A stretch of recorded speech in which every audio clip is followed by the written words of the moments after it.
હવે નજર કરીશું અન્ય સમાચાર પર। દૂધધારા ડેરીની ચૂંટણી બાબતે મનસુખ વસાવાએ વિરોધના સૂરને લાવ્યા।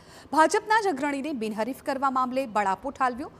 ઉમલ્લા બેઠક પર દીપક પાદરિયાની ઉમેદવારી પાછી ખેંચવા મામલે સવાલ ઉઠાવતા કહ્યું કે દીપક પાદરિયા પાસે ધાક ધમકીના જોરે તેનું ઉમેદવારી પત્ર પરત ખેંચવામાં આવ્યું છે।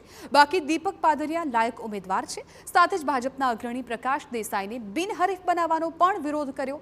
ગુંડા રાજના વિરોધી હોવાને કારણે પ્રકાશ દેસાઈનો વિરોધ કરતા હોવાનું કહ્યું।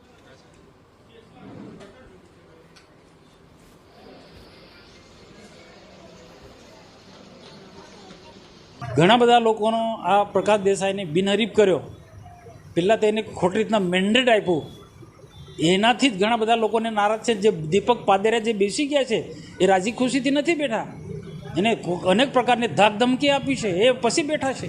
એ ખરેખર તો હકદાર એ વિસ્તારના એ ઝોનમાં ચૂંટણી લડનાર હકદાર એ પોતે દીપક પાદરિયા હતો, પ્રકાશ દેસાઈ નહોતો।